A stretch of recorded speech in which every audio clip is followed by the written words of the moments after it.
Hello and welcome to Southeastern 16 presented by FanDuel. I'm Chris Lee, joined by Graham Doty and special guest Joe Doyle of Overslot Baseball. We're going to talk about SEC prospects in the draft. Joe is one of the best in the business. I've followed his work for a while. Man, this guy is detail-oriented, thorough, everything you would want. So I'm looking forward to our show today. First, though, Graham, we got a special deal with our friends in Home Field Apparel. It's a special time of the year, a lot of honoring of Jackie Robinson at UCLA, and they've got a line of merchandise geared around that. Tell folks about the fine things they can pick up at Home Field Apparel. Yeah, they do. Home Field Apparel today, it is Jackie Robinson Day for Home Field Apparel. And cool thing that they're doing, the actual team, UCLA, they're actually going to wear Home Field Apparel uniforms for their games here for the next few days. UCLA, I know they lost last night, but they've had quite the season. And it's a really cool thing that Home Field Apparel is doing. If you go on their social media feed, go on their website, you can check it out as well. And then they got other baseball merch about to drop this week as well. So if you go to homefieldapparel.com, promo code is SEC15 for 15% off your first order. Joe Doyle, welcome in, first-time guest, hopefully a frequent guest here. You are one of the best in the business at what you do. We're going to talk SEC prospects. We may slip in one or two here, other places, but just your take off the top, what stands out about the SEC and maybe some things that have surprised you? I mean, there's a lot of names that we knew were prospects coming into the year, Liam Peterson and just a ton of other guys. Anytime it's the SEC, you're going to have a lot of guys in that draft conversation. But what are some things that have stood out about the SEC's draft class and maybe things that you didn't expect to see that you've seen in this season? Yeah, I mean, I think the thing that stands out most for me is it feels like a bit of a light year in the SEC, especially on the pitching side. There's just not, there's always that ace. There's always that Friday night guy that pitches and is a top 5 pick, is the number 1 college pitcher in the class, is striking out everybody, isn't walking anybody, throwing 100, right? And I think there was a lot of hope that was going to be Liam Peterson. The strikes haven't gotten much better. He's still walking guys. He was bumped to the Saturday role for Florida at one point. And nobody else has really taken the reins. Hunter Dietz has been good, not great. We've seen some other guys kind of jockey back and forth with perhaps becoming first-round picks. But yeah, man, I think maybe Cade Townsend is worth bringing up as a guy that, has just perhaps gone from like a 3rd-round grade to a late 1st-round grade. But the overarching thought for me, as I just look at 2026 in a vacuum, is at least on the mound, it's light. Yeah, I was going to say, I think you have some of those guys. They just may be in next year's class. Oh, definitely. Yeah, Starkville is Florida too. You might have 2 guys go in the top 10. Yeah, I mean, Auburn, Jake Marciano is excellent. Duke Stone at Mississippi State, McPherson, Valencius. I mean, I think next year is not only going to be a banner year for college pitching in the draft, but in the SEC, it should be back. What about the flip side for this upcoming draft? What position group would you say is actually pretty good with several prospects? I thought this draft was going to end up being above average, and I think it has kind of settled in a bit more average than that. I think this is a good year for the college catcher. I understand that Georgia Tech isn't in the SEC, but Von Lackey's been excellent. Ryder Helfrick looks as though he's taken every step that a scout wants to see him take. Carson Tinney at Texas is one of the most explosive, powder keg players in the country. So I think the college catching crop is pretty good. I also think I'm a little disappointed in the SEC and in the college baseball infield crop. I'm a big Chris Hacopian fan. I think he's the safest bat in the class. He's going to be he's the type of guy that could be a big leaguer on opening day in 2027 type of thing.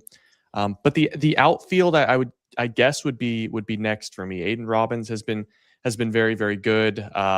You look at guys like, I guess it's not the SEC, but like Sawyer Stroh-Snyder and AJ Gracia have been excellent. But yeah, I mean, I think this kind of points to what I'm trying to get across is there's just not that crop in the SEC, be it outfielders or infielders. We've talked at length about Justin Lebron and what he's very, very good at and what he could become very, very good at, but what he's not presently good at. Yeah. There's just so much polish that's required there. So I think from an SEC perspective, there are guys that I'm excited about, but the SEC as a whole, college baseball as a whole, most guys haven't taken that next step. Yeah, what do you think about LeBron? Because I mean, the talent is there, but this is 2 years in a row where the production has dropped off from out of conference to in conference. When I was in Hoover last year, I saw him just, I guess, botch some basic plays that I know he can make, and it felt like a guy that was just feeling the pressure of things a little bit. And we've talked to Rob Vaughn. He loves him. He's a leader. Like, he's all the kinds of things that you root for. But there are times I wonder, like, is there a can he get out of his own head kind of issue, or what's going on there? Yeah, I think you hit the nail on the head. His errors are the routine play. They're the ball that's hit right at him, and that's frustrating for a guy as talented and athletic as he is. You would expect Justin LeBron to be one of the best defensive shortstops in the country, and on film he is, but on the baseball card he's not. And so I still look at him and I go, well, you get this guy to professional baseball, you get him in front of a Ron Washington or a Perry Hill, and you just work on kind of some of the fundamentals. And I still believe he's going to be something of a Javi Baez type of player at the next level, just a really a standout defender. I think the swing and miss, specifically on spin at the bottom of the zone, is always going to frustrate you as a fan, whether it's at Alabama or at the next level. But it's interesting because with LeBron, if you were drafting a kid in this draft exclusively on tools, I think he would go number one. He's got more tools than Rock Chalowski. He's got more ceiling than Rock Chalowski, but there's a lot of elbow grease that is going to have to go into this prospect profile. I spoke with him for 25 minutes as well. I was super, super impressed with how mature he is and how advanced he is about how he thinks about the game and the mental side of the game. I really don't think it's a mental thing. I think sometimes, for lack of a better word or term, he just clanks it, and it's frustrating. Mm-hmm. You mentioned Hacopian earlier. You think he projects like as shortstop or second base? Because he's played both, obviously, throughout the course of his college career.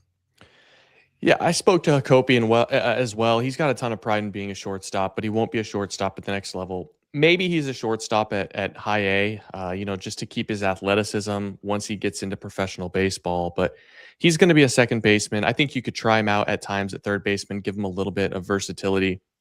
I know he went to Maryland, and I know the comp is kind of lazy, but he's so similar to Matt Shaw from that 2023 draft. Like, it's not special on the dirt. It's not special running the bases, but you can't sneak a pitch by him. He hits everything, and he hits for power, and he takes his walks, and he's never stopped doing that over the last couple of years. The transition from Maryland to the SEC has gone seamlessly, with the exception of some bumps and bruises that kept him out for a handful of games there. I just think he's gonna, Matt Shaw, I think, is the type of guy that could hit in AA tomorrow. It's that advanced, it's that polished, and so while you're probably not buying a ton of ceiling because it's not that dynamic, I think he is the type of guy that can be a 2 or a 2.5 win player by 2028 in the big leagues. It should come fast. Joe, one thing I appreciate about your stuff, you've got your own opinion on players. You may zig a little bit where some other guys will zag. Like the prospect list you had last year, 615 kids. Like, you had so many guys on there that I didn't see listed anywhere else. And some of them got drafted. Some of them came back to college. But I love the work that you put in. And you're a little different, I think, on Caden Sorrell than what I've seen other places. I think MLB Pipeline had him around the 20s. I think you've got him at 49. I don't know when. I think your last update was a week or two ago. Where do you differ on him? What do you see there? He's just a boomer bust profile. I think when I look at the draft, I look at the draft from the lens of, if I was a scouting director, and which player would I want on my team to improve my big league club and not provide so much risk that it would cost me my job. And I mean that respectfully to Caden Sorrell. I think he is a good center fielder. I don't think he's great. I think he's slowed down a bit over the course of this year with some of the hamstring injuries that he's dealt with over the course of his amateur career. Still an above average runner. Don't get me wrong. He's still going to add value on the bases. But the thing that concerns me most about Caden Sorrell is, he's got 1 million homers and the slash line and the OPS looks great. but he's also running something like a 31% whiff rate. And there's just obvious holes in his swing at the top of the zone. He can't get the barrel to the top of the zone. And I think when you're a player like Sorrell, you get to AA, you have to be able to cover that pitch at some point. We're talking about kids throwing 91, 92 at the top of the zone. He can't get the barrel up there. And so in some respects, how it pertains to professional baseball, I fear Sorrell could be a little bit easy to pitch to early in his career. Now, all that being said, what Caden Sorrell is extremely powerful. It's plus bat speed. It's 30 home run potential. And he's going to run the bases, and he's going to play center field at least until he's, 25. But I suppose my worry is, where do you draft Jock Peterson? If it was a fantasy draft, for example. Good comp. Really good comp. Is Caden Sorrell the guy that arrives to Major League Baseball as a 24-year-old, hits 220 with 30 homers, provides some value on defense, but strikes out a lot, can kill rallies, doesn't take a lot of walks? I guess that's just my concern. I think the floor for Sorrell is more notable than his baseball card might suggest. That's interesting. When you do your research, like when you watch film, when you watch games, what are traits that you look for that you think translate from this level to professional ball? I think one of the big ones is pitch selection. You have to be able to see the baseball. You have to swing at the right pitches. So I would say when I'm looking at film, when I'm looking at data, I'm looking at chase rate. I want to make sure that guys are swinging at the right pitches. I obviously am going to look at exit velocity data. We're in an ecosystem right now in college baseball that rewards catching the barrel because these bats are so hot. And when you put wood in these kids' hands, how is that going to translate to professional baseball? So I want to see guys that hit it hard. I want to see guys that swing at the right pitches. And then I think the other thing that I really focus on, at least from a data and metrics perspective, is when you are swinging at the right pitches, if they're in the zone, are you covering them, right? Can you get the barrel to all four quadrants? Are you putting the ball in play when you're making the right swing decisions? I think that trio of traits is a fast pass to success at the next level. And that is obviously going to go alongside, hey, what kind of a runner are you? Are you adding value on the bases? Are you a high effort guy out of the box on the dirt? Things like that. But I'd say those three pillars for me: chase rate, whiff rate in the zone, and exit velocities. That's a pretty telltale sign of who's going to find success. I want to talk about some other Texas guys. Want to stay at A&M and then want to get to a couple of Longhorns. Gavin Grohovac has had a really nice bounce back. He's not striking out a ton. Feels like a lot of things have come back. He's now playing first base. And I'm just really intrigued by Texas's guys. Tenney and Robbins have done really well on transfers. Ruger Riojas has kind of made himself into a prospect, but kind of like last year, it's kind of starting to fade a little bit as he gets more innings, which is kind of weird because he was like a bulk relief guy at UTSA, threw a ton of innings there. Just your thoughts on those four guys. Well, let's start with Grohovac. I probably have him on my board. I think I have him in the late third round. It's probably a little bit low for where he's actually going to get drafted. I'm stoked to see the bat speed and raw power come back, because when you miss an entire season with a shoulder, you don't know what's coming. You don't know what he's going to come back with. And he's showing some excellent exit velocity data. I have him at the back of the third as a first baseman. I think more scouting directors are interested in him as a third baseman or a right fielder at the next level. So I think he could probably sneak his way into the back of the second round. He's a good player. Tenney, it's I've compared him all to over Mike the place. It's all over the place. I've compared him to Mike Zunino since I saw him last year. Like, it's a huge physical tank body, but athletic, right? Like, he's carved out. Perhaps the best arm strength in the country, perhaps the best raw power behind the plate in the country. But his swings are uncomfortable. He'll swing and miss quite a bit.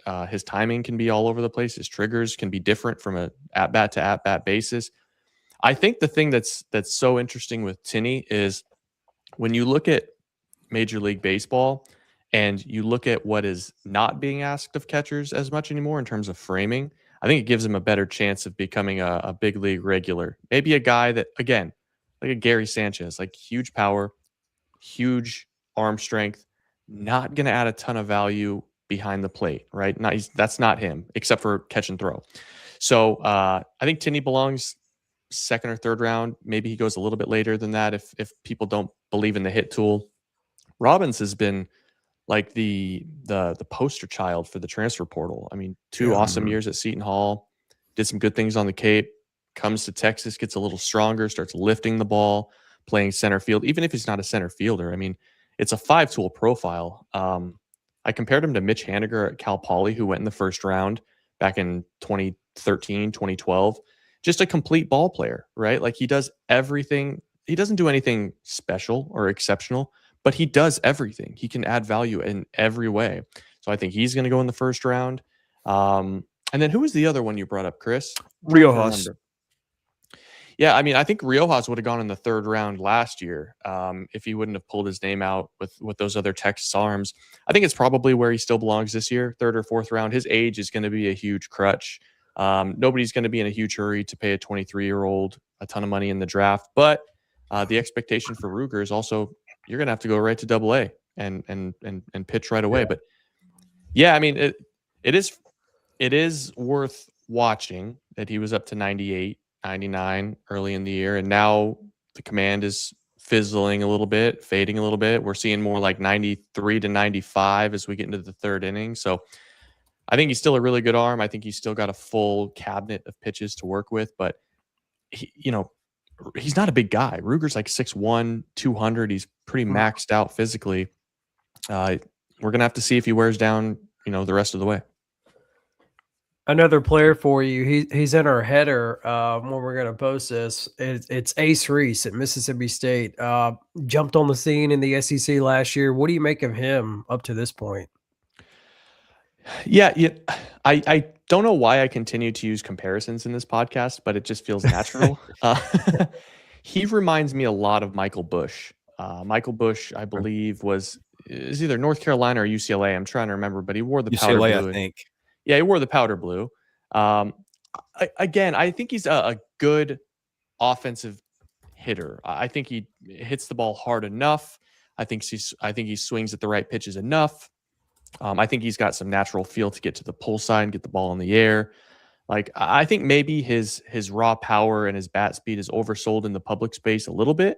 But I also think he's going to be a really good big leaguer. Actually, a perfect comparison for him would be like Andrew Fisher from Tennessee last year. Like, the box score, the baseball card looks phenomenal. But if you actually look at some of the batted ball metrics, it's like, well, this is a slugger built for the college game. So I personally think Ace Reese probably belongs more in the 25 to the 40 range in the draft. I know some other publications have him a bit higher than that. But just an overall very, very good offensive profile. Even if he ends up at first base, Michael Bush has become a full-time player at the big league level, and Andrew Fisher is already a big leaguer. By the way, I was wrong. It was UNC. I get him confused with Michael Tolia for some reason. I don't know. Totally why. Fair. Wore powder blue at the same time. It's the powder blue. It's the baby blue glasses, man. They all blend. That's right. Plus, memories fade over time. Oh, yeah. Gosh, who was I going to go with next? We had a question about Ryder Helfrick. I think you talked about him earlier. If you just want to touch on him briefly, and they've got a ton of interesting guys. I don't know. Did you have Cam Kozel on your board anywhere? Like, he's interesting because he's a hitter, but I don't know what the position is. I'm not sure Arkansas knows either. Yeah. You've got Kuhio Aloy on there who, big power. I don't know what the position is either. They've got a weird draft class. Arkansas seems to have that a lot where they have a lot of players that can play a lot of places, but like not really, really well at any one place, with maybe the exception of Vahiva Aloy, who is definitely a shortstop. Helfrick is probably the one guy for me in this class that has improved his draft stock in the SEC more than anyone. And I would include Aidan Robbins in that. I had Aidan Robbins.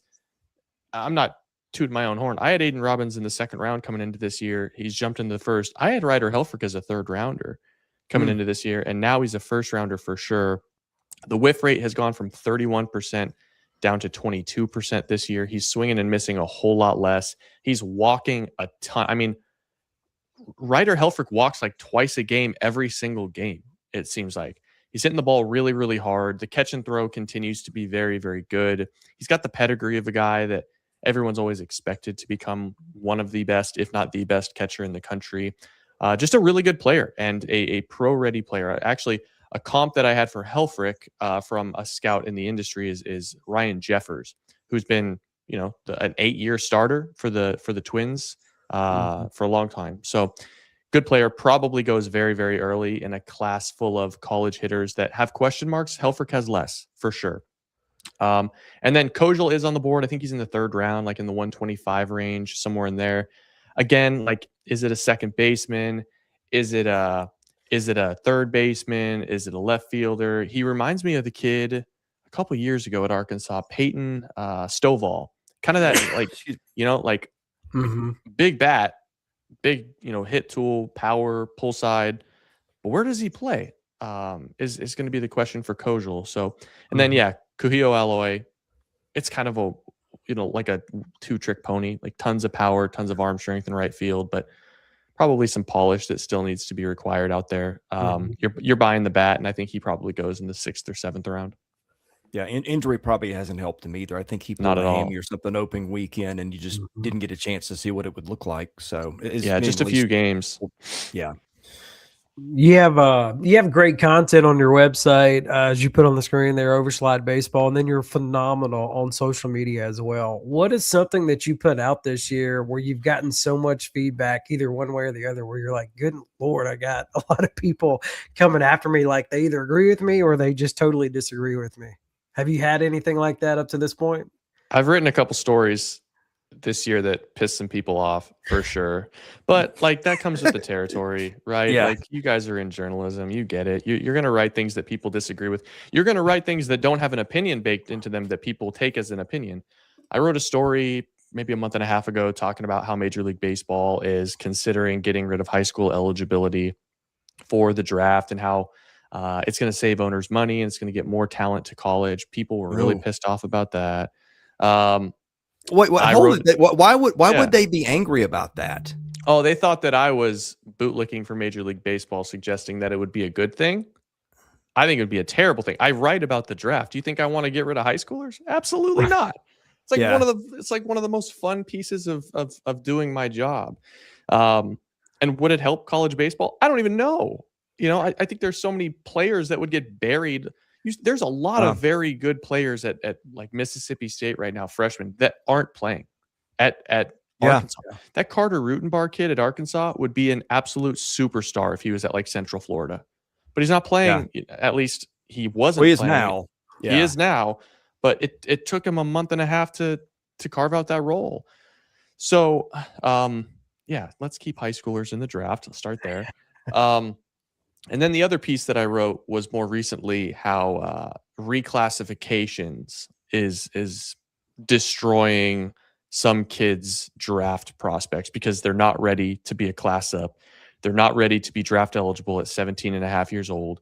And there's a couple of kids in this class that are going to end up at college because they bit off more than they can chew. And so, that got quite a bit of traction. Both of these pieces, by the way, are free on the website if anyone wants to go read them. So, not everybody can be Bryce Harper.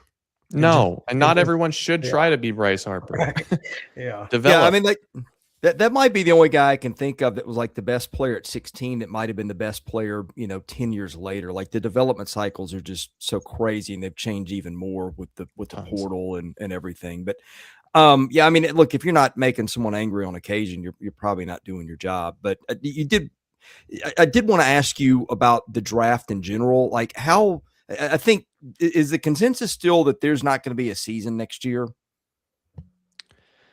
I think there's going to be a season. I think Major League Baseball might miss the first 40 games of the season. I would be kind of surprised if we had baseball in April. But I do think we'll have baseball by the end of May or early June. I think we'll get a 120-game season in at a minimum. I don't know if it's going to parlay into your next question, but I can probably answer it. It shouldn't affect the draft. I don't think there's going to be it shouldn't affect the draft. It's two separate entities. We dabbled with this in 2021 about there potentially not being a draft, and there ended up being a draft just fine. So, I mean, if owners really wanted to cancel it, they could, but owners also aren't stupid, and they realize and recognize the only way for us to get cheap, and I can't emphasize that word enough, cheap, controllable talent for our organization is through the draft. Otherwise, you're going to be spending money on free agents that are at least 3, 4, 20 times more expensive. So there will be a draft. I saw some interesting prospects, Vandy and Oklahoma last week. First of all, I saw both Cam Johnsons. One of them hit 2 home runs. One of them threw a third of an inning because he couldn't throw strikes. And Connor Fennell is an interesting prospect. I'm a little surprised he's popped up as a draft guy, but I mean, there's not another one of him anywhere. And then Braden Holcomb has kind of popped up as a guy. I really have been curious if he would or not. Now, some of the tools have started to show. But what do you? First of all, can anybody fix Cam Johnson? Like, is there an organization that could fix him? What's the issue there? And then what do you think about those couple of Andy kids? Man, I want someone to fix Cam Johnson. I talked to him. I interviewed him when he was a senior in high school. I interviewed him more recently. He's like the nicest kid. And for a guy that truly over the course of 4 years has never thrown strikes. I mean, he's flashed it like opening weekend. It was like 7 innings, 2 walks, 11 strikeouts or something. He's shown it.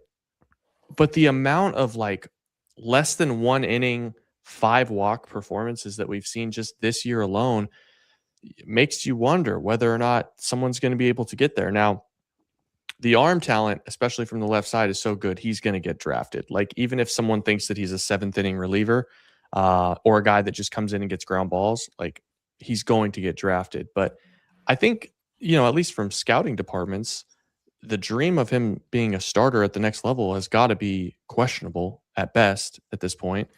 Camden Johnson, on the other hand, hit 2 homers and is one of the best runners in the SEC. That kid is very, very fast. He can play third base. He can play center field. He can play shortstop.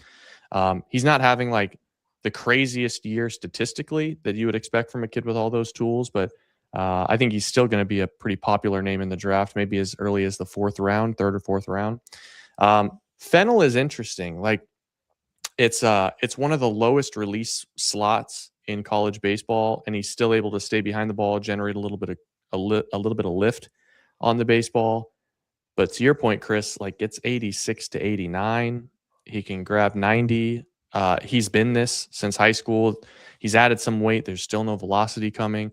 It's like a dialed back version of Paul Sewald, I think, at this point. So I think there's obviously a role for him as a reliever at the next level. But if Fennell never finds 92 to 94, it's going to be very, very tough sledding in professional baseball. Holcomb, I mean, Holcomb's been a guy since high school. He's always been a dude that has enormous raw power and top of the scale exit velocities still this year. But like has been the case with Holcomb for much of his college career, there's still a ton of whiffs. He's still expanding the zone a whole bunch. He does look good in the field, which is nice. He hasn't outgrown the ability to play defense. Someone's going to take the exit velocities, I would guess 4th, 5th, 6th round, kind of in that.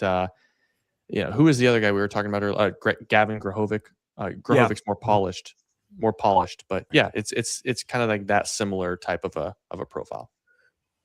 In your world, like in the conversations you have with scouts, just baseball people in general, how does the SEC compare and contrast to the other leagues across the country? It's still the best league in baseball. It's still the deepest league in baseball.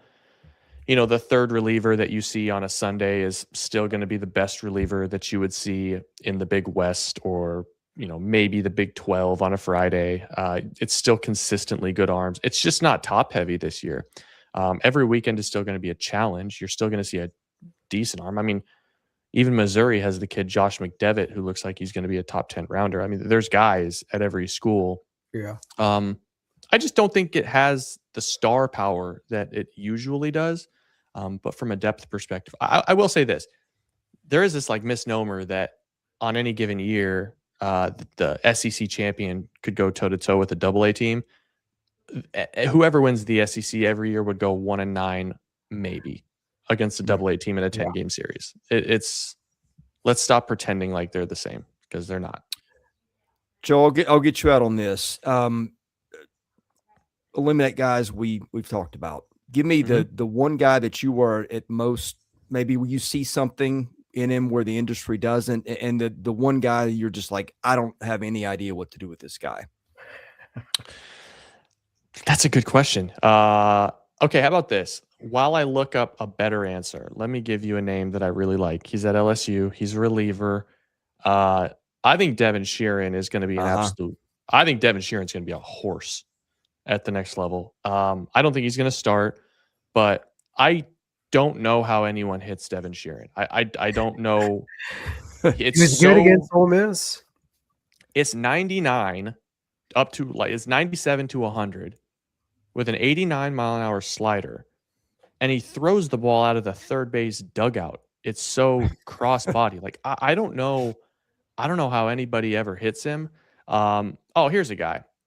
How about the kid at Alabama? How about Luke Vaughn? How about Luke Vaughn? Oh, okay. I like Brady Neal. Brady Neal's a good player. I just think Luke Vaughn is, he missed all of last year, so nobody's talking about him. Brady Neal exists and is taking plenty of opportunities to catch.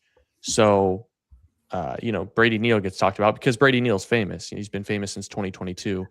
But Luke Vaughn has been really, really good for as long as I can remember this year. I mean, he's not really slowed down. So it's probably not like this, crazy, top 3 rounder. But I think Luke Vaughn has some love in like the 6th to 8th round, and he'll get drafted and appreciated more as a pro prospect. Joe, we said 30 minutes. We'll respect that. Really enjoyed you being here today. Hope to do it again. Tell folks where they can follow your work, and man, they really should. If you want to know the draft, I mean, you were all over it, and I know I think your list is 300 now. I'm going to guess it's going to pretty much double that by the time we roll around to June, probably. Yeah, it's going to be 613 this year. I always publish the amount of players that are going to be drafted, and I try to have more than 75% of the players that are drafted on the board. Like that's always my goal every year. You can find all of this stuff at overslotbaseball.com. And if you really are a fan of the audio side of things, we do have a podcast that goes every week. Try to have a scouting director on every week, and that's patreon.com/overslot. So yeah. And social media. If you don't follow Joe on social media, you're missing out. Thank you, guys. This is like the nicest send-off anyone's ever given me. Well, hey, the number of people that put the attention that you put into the draft, there's not a lot of them. And I read Pipeline, I read Baseball America. I subscribed to your stuff at another stop last year. It's like, holy Moses, this guy's got names that nobody else is talking about. And like some of them didn't get picked, but some of them are now playing college baseball, this year. Came back as 4th-year seniors in prominent roles. Like if you really want to know the game and know the guys, there's just so much value in what you do. And I appreciate your work so much. Thank you, man. I really appreciate that. I appreciate the kind words. And yeah, man, I'll happily join this show anytime you guys need me. Well, I think we'll take you up on that because we could have had a 4-hour show today, but we won't do that to you. We'll stick around to take questions and things from the audience. But Joe, thanks for joining us. And again, we hope to catch you between now and the draft. All right, Chris. All right, Graham. Thanks for having me, guys. Thanks, Joe. Man, that was fun. We literally could have talked to him for 4 hours. I know that I would have had enough questions to do it. So yeah, same. And I saw it in the chat. Somebody said, "Wow, he really knows his stuff." Yes, he does. Which is why you need to follow him on social media. And then if you go on his website, he's got free stuff, and then you also can pay for content as well. It's not expensive. It's $7 a month. You compare that to other things that you got to pay for now. You can't get a fast food meal for $7 now. Yeah, exactly. And again, his podcast is great. Like I'm a fan of everything that he does, and you can tell he really puts a lot of time, energy, and effort into it, and he cares about what he does. Yeah. Let's hit a couple topics on the way out. But let's tell people about the people who help us here. Let's start with Rockform, which protects my phone case and yours. And man, they make a fantastic phone case, and also the vent clip I use for my car. Great setup for your drive to wherever. Yeah, here's what the phone case looks like right here. They're good for any iPhone and Samsung Galaxy phone, several different colors. We get a lot of people ask us, will it work if you have this case and if you put it down on one of those chargers where you put your phone on it and it'll charge? Yes, it works. We have one. I think you have one too, Chris. So those phone cases and chargers work well together, as opposed to like if you don't want to actually plug your phone charger into your phone. So I love my case, really love the magnet. Love my car mounts. They make motorcycle mounts. They make speakers. They make a little bit of everything, but the bread and butter are the cell phone cases. Promo code SEC25 for 25% off. Also sponsored by our friends at Icon Wallets. I've got an Icon wallet now. Love it so much more than I loved my old one. It is a modern wallet. It fits your stuff very efficiently. Just great looking wallet and just does the job of a wallet so much better than what I had before. Yeah, 3 different styles of wallets, several different colors, like at least 8 different colors. They're razor thin. You can barely feel them in your back pocket. How about North Carolina? I feel like North Carolina's gotten a lot of love today on the show. They do have great uniforms, and they got a really good baseball team as well. But this is a father-son company. Haven't really been around that long at all, but they're already crushing it. And, happy to partner with them. That promo code is SEC16 for 20% off. Great episode with Joe Doyle. What stood out to you in our conversation with him? It just kind of feels like, look, they're good players in the league, obviously, and we'll see some guys get drafted this year, but it seems like he's more excited about the draft, like the sophomores this year, or as opposed to like this upcoming draft. And he is right. Like a season ago, we had Liam Doyle. Everybody kind of knew his story and knew that he would get picked high, and there's not really anybody like that on the mound this season. That was kind of my main takeaway. Yeah, I'm looking at his 27 college board. I won't give it all away, but he's got Brendan Lawson and Adrian Rodriguez both in the top 5. He's got Chase Fralick and Austin Nye and Duke Stone and Ryan McPherson and Brody Johnson all in the top 10. Holy smokes. Is the SEC going to have a good year next year? And several other SEC guys right after that. Yeah, we just got asked, did he talk about Faye from Alabama? I don't think he brought him. No, we only had 30 minutes. If we'd had more, we would have talked about pretty much everybody. I don't know that Faye's on his board, but he's already got 300 on there. And just the compiling of a list is going to take a ton of time. And he's not even just doing college. He's doing high school too. And then you're having to write about them and everything. I'm looking forward to his list with the full 613 when it's done, because I'm sure he'll be on there. Can't imagine how much time that takes. 613 people to watch and scout. Well, and it's not just that. It's the networking. It's the calls and texts to scouts. It's the going to games. Like, I don't know how he does it to the level of detail that he does it. Yeah. Well, he's obviously very good at what he does. Yeah. He's out on the West Coast. The guys that I would have asked about a little bit more if he had time, the Peterson one, we didn't get much into that, but he was a 1-1 comp potentially back in the fall. I think, maybe the summer or whatever kind of kept the concerns alive. And I think this year has too. I don't know that he's moved the needle one way or another. I think he's going to be a first rounder because of the talent. I don't think he's going to be 1-1 unless he just blows it up the last 2 months because of the concerns. And the other guy's Derek Curiel, who's kind of gone from a top 10 guy to maybe a late first, early second rounder. And the thing with him is just if you're going to be an outfielder in the bigs, you probably need to have 15 to 20 home run pop at least. And I don't know if that's something that's in his tool bag. Yeah, I would agree. And then one thing, I like him. I think he's a really good player. Yeah. He's an awesome player. One thing I wanted to ask him, he kind of touched on it a little bit, who is somebody that wasn't really on anybody's radar that kind of has jumped on the scene, and it's probably Kay Townsend at Ole Miss. Townsend was already on some lists a year ago, I believe.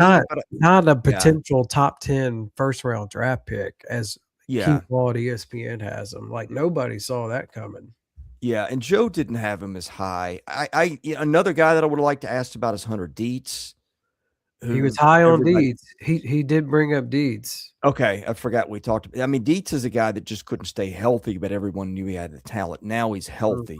Like I wondered, like, would that catapult him into the top 10 or 15? But I mean, a guy like that is always going to carry some injury concerns with him too. So there's that. I'll give you some guys that I would guess fit that, because I was watching the draft a year ago and the list last summer, and you see guys pop up now. Like, I don't know how big a prospect Daniel Jackson was at Georgia coming into the year, but he's in his top 150 now. Hudson Brown at Kentucky was a guy he had in his top 200. Well, I think is a really interesting player. I mean, he's a big dude, got some pop. I don't know that anybody talks about him much, but I saw him in person last year, and you're like, okay, you can see there's some things here to work with. So that was a name that I mean, he was awesome this year. He has been. He's been Kentucky's best hitter, I think. Yeah. Well, I mean, he's from Mississippi. He went to a very small high school, and Kentucky played at Ole Miss this year. Got to see him in person, and like his whole family was there, and like he's one of these guys. Like, he put on a show. Like, family and friends coming to watch him play in person. He was really good against Ole Miss this year. Yeah, he's a redshirt sophomore. I knew he was a sophomore. I thought, well, that's interesting. If he's draft eligible soft, then he's got a lot of leverage. Yeah. But that's not the case. Tall. I mean, he's very tall. Yeah, I mean, he just looks like if they're getting off the bus and you say pick out the future major league first baseman on Kentucky's team, he's probably the guy that you pick. The Sheeran discussion was interesting. So that, like, he pitched game 3 against Ole Miss, and he was really, really good. He gave up I think a run, and that was it. Super fiery guy, very emotional. Like, he got the last out at a play at the plate. Like, he threw a wild pitch, catcher flipped it to him, apply the tag, Chris. And I mean, he spiked that baseball like Rob Gronkowski scoring a touchdown. And like, he was so fired up after he spiked it. And then he was walking to the dugout and was like, oh, like, my finger got hit on the play of the plate. And I'm curious to see what his status is this weekend, because I mean, like, the cleat clearly hit his pitching hand. But yeah, I was impressed with him too. And Joe's not lying. Like, he's got one of the weirdest wind-ups, pitching motions ever, and it's straight gas when he fires it in there. I would have liked to have gotten into Tennessee's class, just ran out of time. The Henry Ford one would be interesting. Their pitchers. Well, yeah. I mean, particularly Kuhns, I think Sam says is rising up pretty quickly on boards as a first rounder. I mean, I can definitely see that. Henry Ford's interesting because the talent's there. I don't know what he is. I mean, I guess he's a DH, but you only get 30 of those in the world now, so it's harder to make it.